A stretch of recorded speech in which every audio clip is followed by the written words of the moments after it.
we started like 40 different projects and killed 40 different projects. And we became very good at starting things and killing things. What I realized after running that incubator for 3 years was that it's a volume game. You need to take a lot of bets. And we're not particularly built for taking lots of bets, usually inside a corporate. Yeah. Let's say one of your bets starts to come off. You believe in it. It starts to get traction with customers. You think it should grow. It has potential to be digital, scalable. It needs scale money. But guess what? Your corporate innovation budget is not scale money. It's not big enough. Right. You are going to hit the limit of what you've got to spend straight away. Yeah. Capital structure, attracting external talent, speed. Out of those advantages, which ones did you think were the most important in your experience? Because you've had the success of spinning out two startups. For me, a lot of it comes down to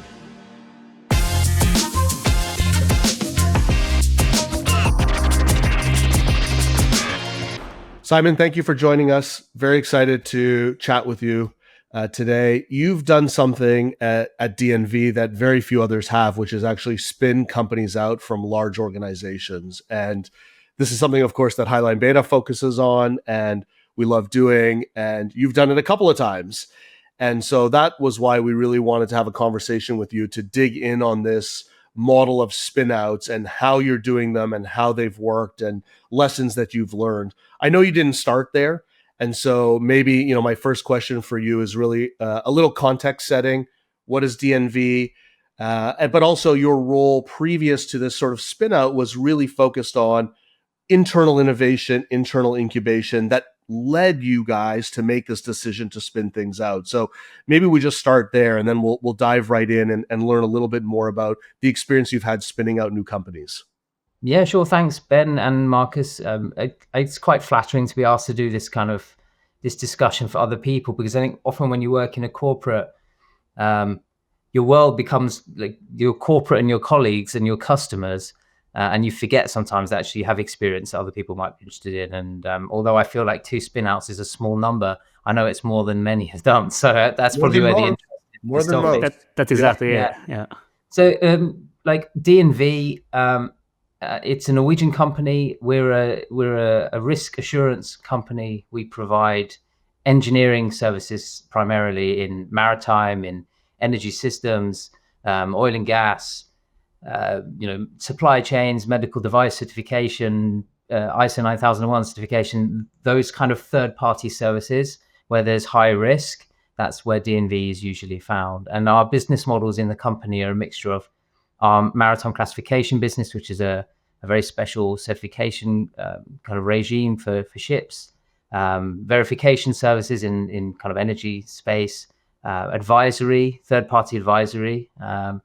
So, I mean, for example, if you were about to buy a wind farm, you might engage DNV engineers to provide that kind of technical due diligence of the wind farm you're about to purchase, for example.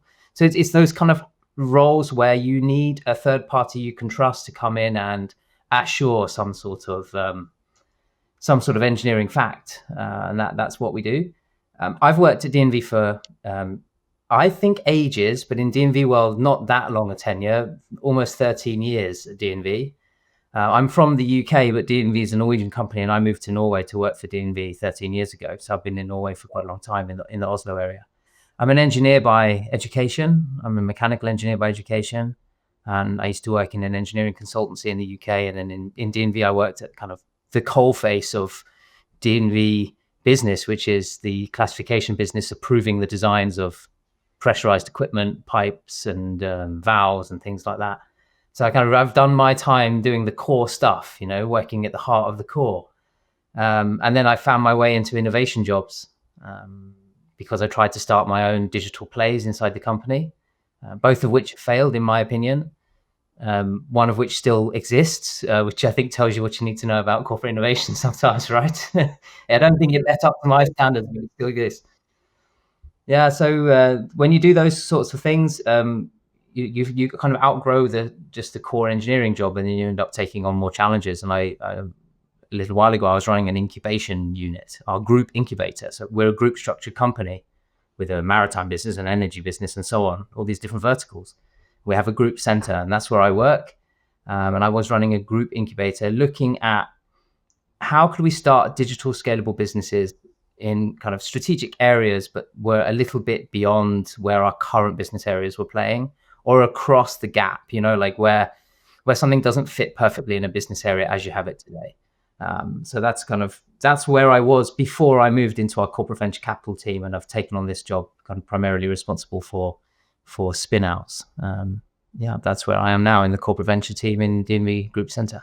It's interesting that the Spinouts, that you had to move from incubation on the inside, sort of, it sounds like in a centralized group that was maybe doing it for the subcos or the business units. You had to move to, or you did move to, corporate venture capital, which is typically investing in later stage startups, in order to get to this place where you were spinning companies out. Yeah, so it was sort of by design, really, or right by my design to some extent, because I realized after running an incubator for 2-3 years, we did lots of things. So we started like 40 different projects and killed 40 different projects. And you start to realize, because of various reasons, usually traction isn't, we're not getting there, or customers not willing to pay, or whatever it is, that we kind of, we became very good at starting things and killing things. And that's not easy, actually, in a corporate incubator. Just to even get the momentum going is very difficult. The first problem I had in the incubator was people. I had lots of ideas, but no people to work on them. That's not easy to solve inside a corporate sometimes. But what I realized after running that incubator for 3 years was that, okay, it's a volume game. You need to take a lot of bets. And we're not particularly built for taking lots of bets, usually inside a corporate. But let's say one of your bets starts to come off. You believe in it. It starts to get traction with customers. You think it should grow. It has potential to be digital, scalable. It needs scale money. But guess what? Your corporate innovation budget is not scale money. It's not big enough. You are going to hit the limit of what you've got to spend straight away. Plus, you have other challenges like, no, you can't hire people permanently, because what if you kill this risky innovation project, and now suddenly you've got like 12 people on staff, which we can't just get rid of, and these kind of challenges. So, really difficult to scale. So it was to solve the scale problem. But at the same time, I'm hanging out with our CVC team, good friends of mine, and I was talking with them, and we invest in other people's risk companies. We don't invest in our own risk ideas. So why can't we turn some of that capital towards our own things we believe in? And the other thing we observed, the hard way, I guess, like by interacting with the startup community, was that we're a highly qualified engineering-based company with top expertise. So our solutions and so on are really, really smart, really, really well engineered. We have the knowledgeable experts on everything. Out there in startup world, you'd have someone with a scrappy solution with far less experience and expertise than us. But somehow they could go up and down Main Street, Silicon Valley, and raise loads of money. But we would barely give any crumbs to these things. So it started to look like an uneven playing field, like ironically, right? Because people think, the corporate, all the customers, all the money, all the power. How on earth can this playing field feel uneven? Well, it's because we don't afford the capital to do it. So we put together a proposal. How about I take my incubator, kind of shut it down as an incubator early stage, but it's reborn inside the CVC team as a place to work on providing growth capital for the things around the company that should grow. Because of course, in a group corporate, you have incubation happening at multiple places, and there are people sitting on good ideas that could be digital, scalable businesses, attractive businesses, if only they had the growth capital. So we moved to solve that problem instead of the early stage incubation problem. Yeah, I think you said something really important too, because I think I wouldn't discount, through your tenure and all the experience that you've had, that whole incubation phase. You said you killed 40 projects. And what we see really to create winning conditions often is, how do you get the discipline to kill ventures internally? So I think that muscle you built there, I think in some ways was a logical progression to get to that next stage. And you articulated some of maybe the specific advantages. You said that, where does the scale capital come from? It's not from a corporate innovation budget. I wonder if you can talk about maybe a bit more some of the other specific advantages, right? capital structure, attracting external talent, speed. Out of those advantages, which ones did you think were the most important in your experience? Because you've had the success of spinning out two startups. I've done two, and both have been very successful. They're still early, right? The first one we did was September 2024, and then the second one February 2025. So I've been cooking the February one for ages. That came from my incubator. That's dear to me, right? That one I've been involved with since the beginning. I'm now the chair of that particular company. But the one that was in September 2024, it was a maritime flavored play. That was newer to me. I'd only been working with them for about a year to prepare for Spinout. Both of those, after they're spun out of DNV, they have different ownership structures. DNV is different share of the cap table in both cases. But in both cases, they have been very successful after they've spun out, right? And in particular in the market, that's what I mean by successful, right? They managed to add customers and revenue faster than they'd ever done before. And I think how do we attribute that success so far? And for me, a lot of it comes down to, and I know people say this all the time, right? Team. And it's not because we took exactly the same team, spun them out, and suddenly things turned into magic. We took some of the team, spun them out, and then we were able to supplement with people that we probably couldn't attract into the corporate, but we could attract to this kind of exciting startup style corporate spin out. So really changing the team. And then on the kind of cap table side, kind of the steering side, the governance side, particularly when you can get another investor in, like someone who's there also to grow the enterprise value of that thing and kind of make a return on their investment. That changes the dynamic completely as to what success looks like for people around the table, and it sharpens the focus significantly. And like in those boardroom discussions of those two companies where we have external investors, the sense of urgency goes right up. And you're taking away safety net too for the people, right? So it's like, and for the leadership, we have runway to the end of the year, so we better start selling something. Otherwise, we won't have any money. And if you haven't been able to sell, the people that are funding you won't really be up for putting any more in. So it's at both ends of that. And those internal people who moved over, they weren't seconded. Effectively, there was a split and they became employees of the newcos, correct? Absolutely, yeah.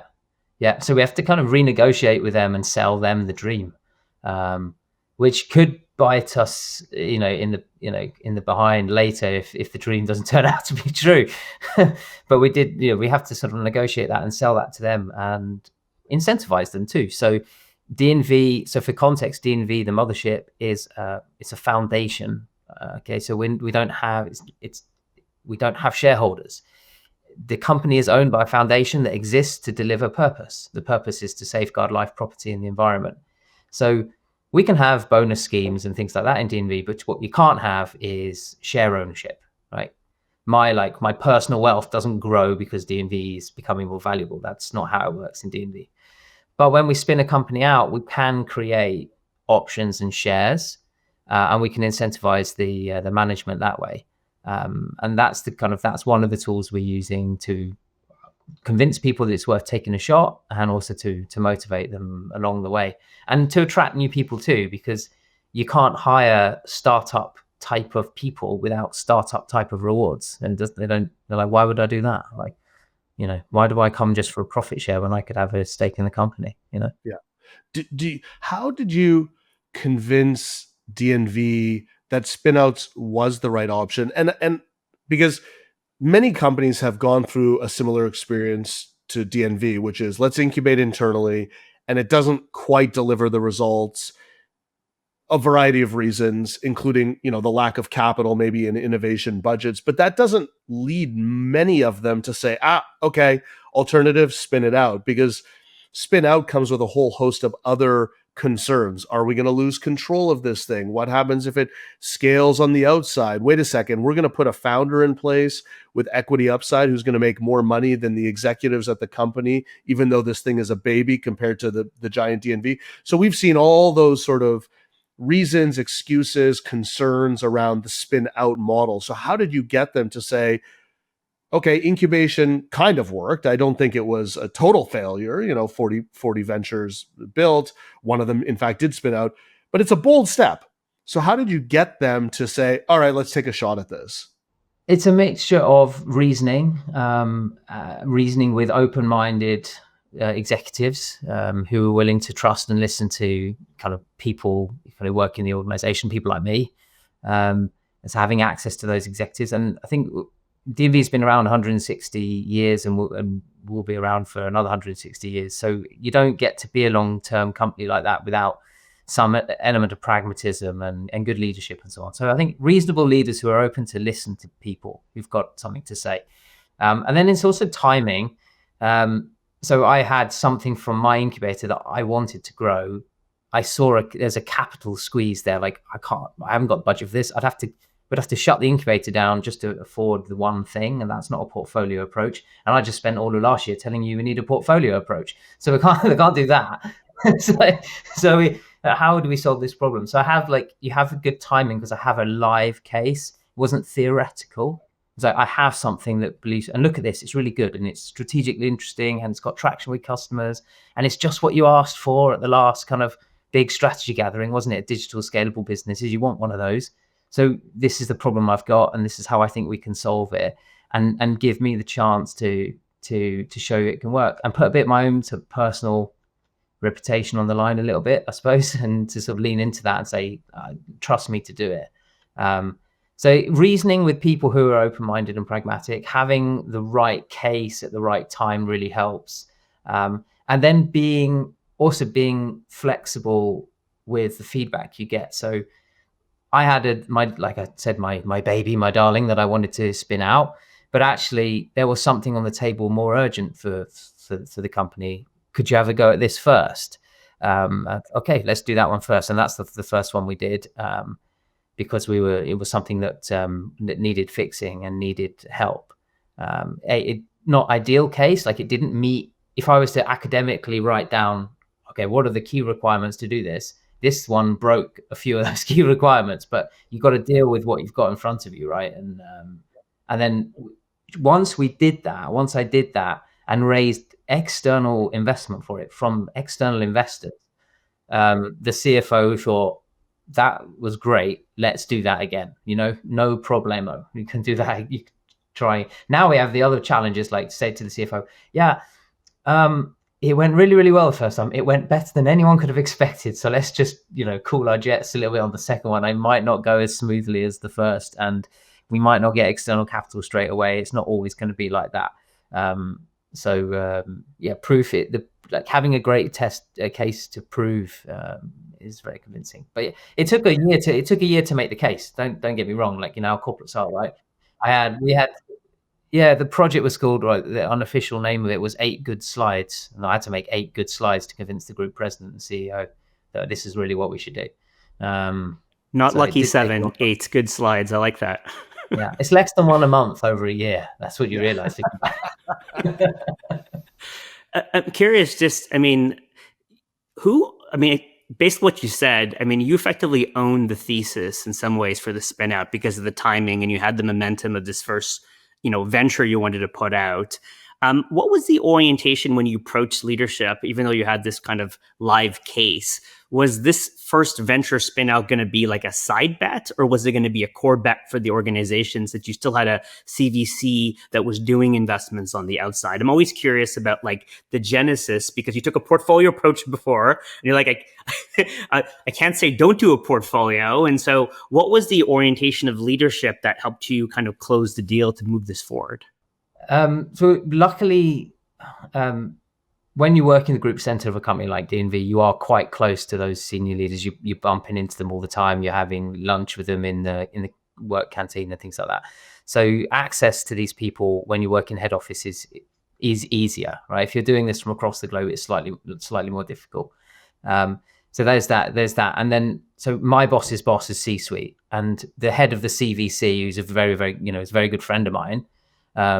His boss's boss is the CFO. So, so we're already right there. So we only need to kind of convince ourselves and the people immediately around us to give us access to make the case.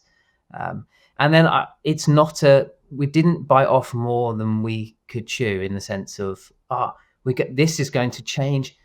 All innovation and incubation in this company will change now because of this. Like, if you come up and say stuff like that, you're not going to get acceptance, because no one wants to, especially in a group structured company where parts of the group have very different businesses and mandates and customers and so on. They don't like centralization of stuff typically. So you're not going to get far if you come and say, I want to change everything all at once now. But if you say, how about an experiment? Here's a little side experiment. This is one thing. It's fairly, it's not very dangerous. If it doesn't work, maybe we've lost a bit of money, but not very much really in the grand scheme of things. And we just don't have the business we dreamed of, but that's okay, because we're not talking about changing the core. These were side kind of projects that could grow, Yeah. And that's what Ben and I have seen a lot over the last 10 years is often you need this one side bet to build enough momentum and then kind of link into, okay, really beyond the core, what is some of the bigger bets we're going to take after you've gotten some stages? And it's fantastic that you've been able to get already two in motion. Like we said at the top, it's really hard to even get to that stage. I think I'm like a bit, so obviously being two digital plays myself in the company, moonlighting as an innovation consultant within the company, the early copy of Google Sprint, going around the place selling my time as like, up and do Google Sprints for you, like as a facilitator, then running an incubator. So I became a bit fatigued with kind of innovation consultants. No disrespect to people who have that as their job, but I was a little bit fatigued to people that could come in and and sort of on paper at least come up with this beautiful system and then just like sell that and then walk away and you're in the same place. So the idea that the way we're doing it in DNV Ventures, which is where I am now, right, and in our Elevate program, which is what we call the Spinout program, the idea that this is the only way to do it is nonsense, right? Because we actually are doing it other ways in the company. We have something really successful from our maritime business, which has got nothing to do with, much to my annoyance, nothing to do with me. So there are different ways to do it, and they wouldn't do it the way we're doing our things because it doesn't fit that particular play. So there are different ways to solve these problems in corporates, and if you think you can make everything uniform and have a process for everything straight away, it's foolish. Be successful first, and then then see what you can get a process out of what was successful, rather than dream up a process and then hope that think that's going to solve problems. Yeah, I totally agree. I mean, we've always believed in the bottom up model, like build something first, prove you can do it, test it, learn from that, as opposed to top down. Here's the guaranteed playbook that will absolutely work every time to help you innovate or spin companies out or whatever it is. So we've always believed in the bottom up approach. I think at some point you have to start systematizing things that are working. And that was one of the questions I wanted to ask you, Simon, was, you've spun two out. I know you're working on a third. I know you had mentioned it, and we had spoken previously that they're different, right? The cap table structures are different. The governance structures are a little bit different. So how are you figuring that part of it out in terms of, well, how much equity should DNV own? How much equity should the founding team own? How much capital are we investing? How much capital should come from external investors? What kind of governance do we have? Does DNV sit on the board? Would we ever look at reacquiring these businesses? So I'm curious how you're thinking about the actual structure of these spinouts, because they have been different each time. Yeah. So far, two done, one in the pipe, three unique snowflakes, right? So there are some similarities naturally. And the first thing is that we have to, as a team, we have to believe in it. So that means that I have to take to my investment committee, which is the same investment committee that govern our CVC investments. So when we invest in a startup, we have an investment committee. It's the same investment committee, same process. So we have to believe in it. I have to take that case to them, write an investment memo, make the case for it, and so on. So that's kind of the first thing. And we would believe in it because we think it's digital and scalable. And we've made it very clear that when we designed this process, or we got endorsement from the C-suite to run this process, was that we're going to look at things that already have some traction and revenue. So I'm not doing really early stage stuff. I'm not coming to eat the lunch of all the sort of incubation innovation teams around the company. I'm not trying to, like, from the group center, tell everyone how to work. We're going to take things that already have got some traction and revenue. And then the third piece is that the part of the company that currently holds the kind of the reins to that wants to play with us and by our kind of rules. And that's, of course, something that, that disqualifies quite a few things, because the part of the company that's got something going, they don't want to give up control, or they don't want to dilute their interest in it, or like lose the ability to steer it, really. And it's all about control mostly. So those three things have to be true. So that's kind of common. Of course, I just said they all have to be true, and that's common. But then I can also tell you all the times we've broken that. I know the rule. Yeah. Well, I mean, I think the rule we broke first was that we should do things that are strategically relevant. The first thing we did was the reason we were able to play with it was because the company decided it was no longer strategically relevant. So they wanted an exit sort of path for it of some kind. So what do let us try and grow it, because fundamentally it's good, solid business model, great traction, digital, scalable. It's just you don't like it anymore because of a strategic kind of direction it's going in. But it's, what a shame, right? So that's kind of the first one we worked on, and that's going very well. And we retain almost half the company, of course. So the strategic direction is the one that we've flexed on the most, I suppose. How strategically interesting is it? But I think fundamentally, we only really want to do things that are strategically interesting for the company. Right. I would say that would be, because again, you mentioned the uneven playing field, which is, look, we have all these assets. We're a big company, domain expertise, data, capital, customers. We have all the things that startups want. Startups are little companies that just want to be big companies. And so, but somehow we can't figure out how to build new things. And so it would seem logical that rule number one would be, let's do things that are strategic, because then we can leverage those assets. But then, but there are cases like this one where it may probably started strategic, something changed, something changed in the company, and then DNV decides, not an area we want to focus on. And now you've got this sort of thing that's working, but nowhere to go. The spin-out model then becomes a viable option. Yeah. And that for the part of the company that said, oh, we don't want this anymore, it's not strategically aligned anymore, please, they will say to us, when are you diluting further, right? When will you go down from the sort of 40-something% that we own? When will you go down all the way to, to a proper minority stake? And could you do that tomorrow, please? And also our answer back to them is, you have to be patient, because you can't do that overnight. Unless you have an investor for us, let us know, but you can't do that overnight. And also, now it's part of the CVC portfolio. We would quite like to see good return on the investment in that company. And also the investment you guys put in back when it was a project, when it was an innovation project, and you spend loads of money on it as an innovation project. I'd like to return all of that money to the company. So we won't dilute straight away. We will exit at the right time. We're now on a startup journey with this company, just like everything else in the portfolio. And we're not gonna drop it just because kind of the mothership's not interested anymore. Now we have to make sure it's returning. So that's an interesting dynamic. And then the other interesting dynamic about level playing field, which I find amusing. First of all, a lot of those corporate assets are overvalued by the corporate and overvalued by startups, to be honest. You ask any CVC leader, you can ask, my boss is the CVC leader, right? Ask him about how stressful it is to live up to the promise of a corporate investing in you, right? Oh, DNV have invested in us. It's going to be, we're set now, lads. Just wait. Unlock everything. Yeah. No, yeah.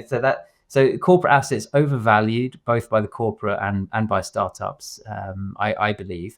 And then I think an interesting conversation I had with some of my colleagues in an advisory business, consulting business we have.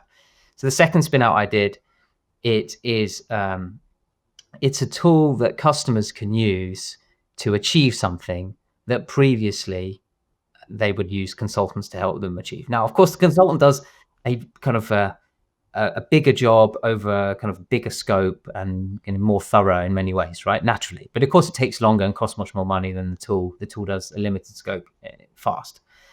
But I had a kind of a good conversation with a colleague in that consulting business. They were a little bit disgruntled, I would say. I think it's fair to say a little bit disgruntled because this company now is starting, our little Spinout is starting to eat some of their lunch. And I think that's very cool. Yeah, they're being disrupted, and I mean only a little bit, but a little bit is still painful, and that's really interesting because we were talking about that, and I was pushing him a little bit on kind of what is the challenge? Like, I don't understand why are you? What's the problem here? And this guy actually said it didn't think the playing field was level. He said it's an uneven playing field. Huh, what do you mean uneven playing field? But you know. You're a massive team. You've got people in all continents, all the expertise. You sell consulting services. When this Spinouts is a SaaS business. What do you mean the playing field isn't level? And when I pushed him on that point, it was about incentive, because your guys in your Spinout are going harder and faster towards my customers than I and my team will do because they own shares. That's a pretty honest answer, honestly, which is I have to have a bigger team and pay them more money than that small startup team because the small startup team has upside. Yeah, I think it's fascinating and just vindicates the strategy for me. It's like, then we're doing the right thing. And of course, we're working together with those guys to collaborate and to find ways that there is co-selling happening and there is value creation on both sides of the table, because that's what we try and do with all our investments. When we invest in startups, it's about strategic value growth. So we are actively doing that with every investment. It just, with the spin out, sometimes they do need a bit of space to get going before you start trying to kind of do things like that. So Simon, I mean, let's want to double click a bit more in the structure for long-term success. Like you had some success naturally getting these spinouts. Often what we've seen is a lot of these things fall apart, specifically in the IP transfer and how these spinouts are actually governed, right? And I would love to know, were there any challenges with the IP transfer? And specifically, you're bringing in third-party investors into the mix. That's one of the things where these deals often fall at diligence. And then naturally, if there's things you could talk a bit more about, was there anything you have to negotiate a bit more on the governance side? Maybe you had obviously a playbook on the CVC, how they would like to see governance, but certainly this is a different animal that's getting pushed out into the wild. So maybe you can talk a little bit about that if there's some specific insights you had. IP, not too, aside from the fact that it takes time to carve things out architecturally and costs money. We need we need developers to turn their attention away from product work to kind of unhelpful. It's helpful, but it's not revenue generating work, right? So apart from that, it's challenging. But because the two things I've done and the third thing I'm doing, they're fairly isolated. So they may use services. The biggest problem is when they're using a service that the corporate's paying for lots of people, and they barely had to pay for it because they just got a slice of it, like a tiny bit of it. And then when you spin out, we realized, we need if we want to continue to use that service, like a data service or whatever it is, then we need a new agreement. It's just got really expensive or whatever. So they were kind of built. These products were built to do one thing. So it's not like a product was being used for two purposes and we're just carving out one purpose. No, they were built to do one thing. So they're kind of free to carve out in that sense. But yes, they could be quite integrated and it could be quite challenging. The other thing is what skeletons are in the closet when it comes to agreements people have made in the past. One of my first jobs on the first carve out was just we discovered an agreement, like a collaboration agreement we'd written with someone.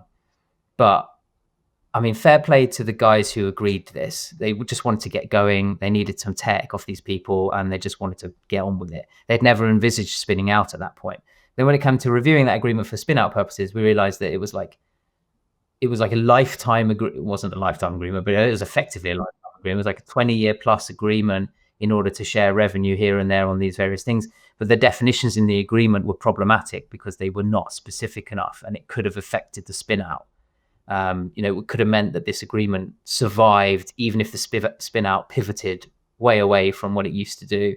And okay, maybe that's okay, but investors coming in wouldn't think that's okay. So it's kind of like figuring out that you've built the product too reliant on stuff that is kind of like, you borrowed too many bits and bobs, and now you have to figure out how to recreate that and pay for that yourself. You've made some deals that you need to unpick. Those could be challenges. And on the governance question, we govern them like we do our portfolio of investments, except in this case we get to choose more of the board seats.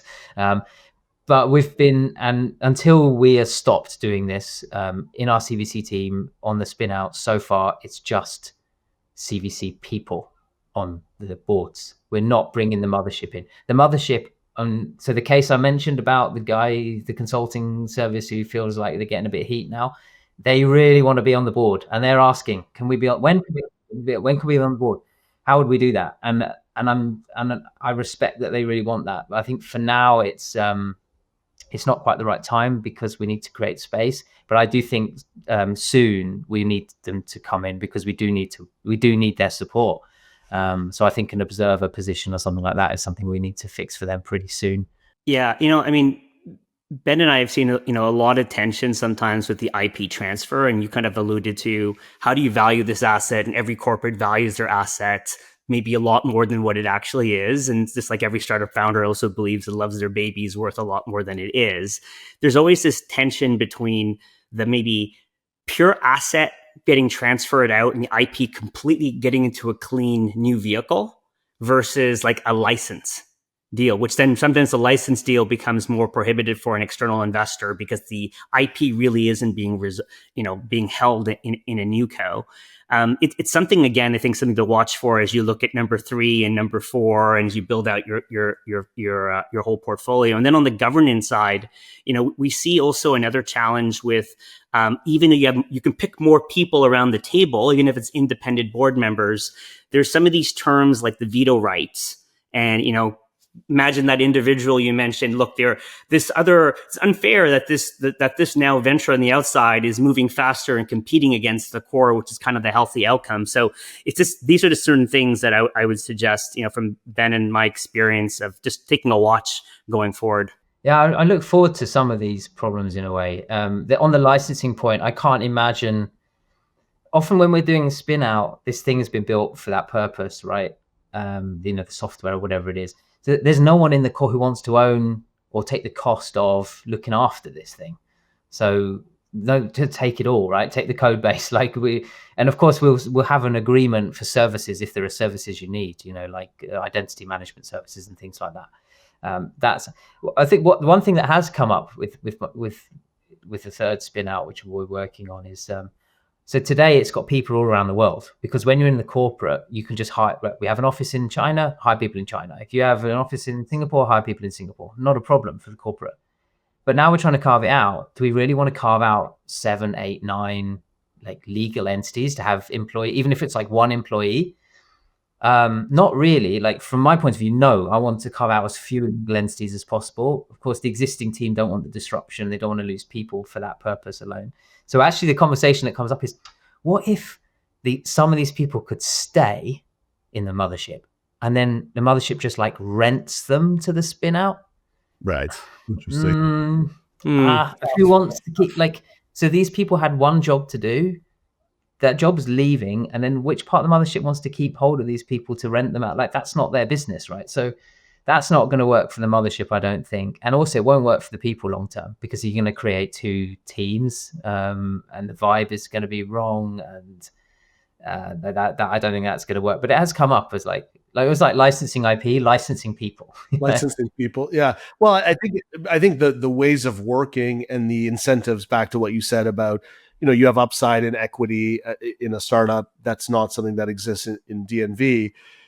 It's hard to have people live in both worlds. Like you're getting paid the DNV way, but working the startup way, doesn't make a ton of sense. Neither does the work the startup way and get or get paid the startup way, but work in DNV. Like neither makes sense really, right? So separating those, if you're going to go and jump from the big company to the startup, you kind of have to jump. I don't think you can you can't jump halfway. Especially if you want other people to invest, right? Especially if you want other people to invest. If we again, we break our own rules all the time, but if you're investing in a startup and the CEO doesn't actually work for the startup, but is somehow provided, even if they're provided for free, you question it, right? Right? Are they really going to, when the going gets tough, or what if maybe You not wouldn't on do the deal. Yeah, maybe not the personal motivation is not a question, but maybe the person who's lending them. What if they just decide to redeploy them on something else? Of course, yeah. We can't have that. So no, you need people to vote. And another funny thing that happens in the corporate, at least in our corporate, with this point, Ben, on being paid the startup way. When I tell people sometimes, around lunch table or whatever, they're a startup now, so that means they took a pay cut. No, no, we got to pay a rise because in order to convince them to leave the corporate and take this riskier job, we have to pay them a little bit more. And they get shares as well, Oh, interesting. And on the startups, like the first two and then the third, are you looking at a balance of internal and external? Like, I know we talked about recruiting external as well. So do you think, hey, no matter what, we won't spin this out without 50% of the people being from the outside? Or how are you thinking about team structure at that moment of spin out? Founder's the wrong word. Is the CEO of Newco almost always external because they have more of an entrepreneurial mindset, and the domain experts from DNV are employees? How are you thinking about actual team structure? No fast rules, obviously, but it is really important to evaluate it. So 2 spin-outs so far, 50-50 in terms of CEO is kind of non-DNV and CEO is DNV. I think with the case where the CEO is DNV, we were just very lucky to have the kind of subject matter expert with the customer kind of knowledge and connections and industry cred and entrepreneurial kind of spirit and coachability. And that's the one that came through my incubator. And I worked very closely with that guy, kind of bringing him along on this thing. So we're very lucky to have him. That's just great coincidence. And we can continue to build on that. So he's doing a great job. And the first spin out we did, the DNV team, credit to them, got that thing to where it was, to the point where we could attract investors to it. But in that process of investment and working with the team to prepare them for spin out, our evaluation was that they weren't the best fit to lead it. And the new investors' evaluation was also the same. So we haven't got rid of them. They've got new roles, but we have replaced the kind of the leader. The leader. Yeah. So they've got new roles and still commercial roles as well, but with the customers that they know and have reputation with and so on, rather than steering the business, because steering the business takes a different mindset and skill set, which you typically don't have in corporate. You might do, like I said, I've got one guy, he just has it, but that's not the kind of people that typically come and work in companies like DNV. Simon, I mean, just thinking about scale for a minute, you're at almost number 3 now. Over the next 3 to 5 years, how are you thinking about it? And is the team thinking about it just on how many ventures a year you potentially might get to in this kind of construction? Very worried about it, actually, to be honest with you. So done 1, great. Done 2, great. Third one in the pipe, very exciting. Where's number 4? Well, there's one thing that I would quite fancy for number 4, but the company has other plans for that. Okay, there's maybe a backup for number 4. Company's got other plans for that as well. I'm out now. What do I do? Where's my deal flow? I think as a company, and all corporates, I think, will probably suffer from this problem. I closed down that incubator I had where I was doing new stuff because I thought we need to solve a different problem, which is the scale problem. But just because I left that doesn't mean that the new stuff problem has been solved. So I don't believe we're taking enough new bets on digital scalable businesses, because inside corporates, the reward structures, incentive structures, the way we're running the business doesn't really lend itself to that. So that creates deal flow problem for our spin out activity. So I think that could be the next challenge, to try and maybe move a little bit earlier in that funnel. When we got this going and we sold it to the group president and CEO, we said, what we're not going to do, we're not going to do really early stage stuff. We're not going to do the job of our research division. We're not going to do that sort of thing. But I think we are going to have to go a little bit earlier, take earlier bets, maybe incorporate companies before we've got traction and all this sort of stuff, because otherwise, like, we'll grind to a halt, and we won't be making the company more innovative by grinding to a halt. That's the purpose of this: to make the company more innovative, come up with new digital scalable businesses, grow them, and provide options to leadership in the future, right? So you can buy this thing back, you can spin it off further, you can keep it at an arm's length. It's all about creating options. So I think that's the next challenge to solve: deal flow. Yeah, you almost need both. You need because you're taking things that were already incubated effectively inside of a business unit somewhere, and I would suggest commercializing it in a faster scalable model by spinning it out. But if nothing comes to you that fits your criteria for spin out, you're dependent on those business units creating things of value. Now you might have to go back, if you will, to what you were doing before and create those things, and then that's a portfolio of stuff there, some of which will die, some of which will go back into the core businesses, some of which will become a feature of something else, some of which might meet the criteria for spin out, and it becomes one of the tools in your toolbox, but you almost have to create your own deal flow. Yeah, I think that's what's going to happen. And we bring the same tools and things we've learned from our CVC activity, and also these carve-outs, spin-outs we've done. We'll bring that with us, so we're not going to lose that. So we will govern things in the same way that we govern our startups, and we will be focused on cost, like we are with the drilling in early, like, kind of cost versus customer value kind of decisions. Is it really worth doing this?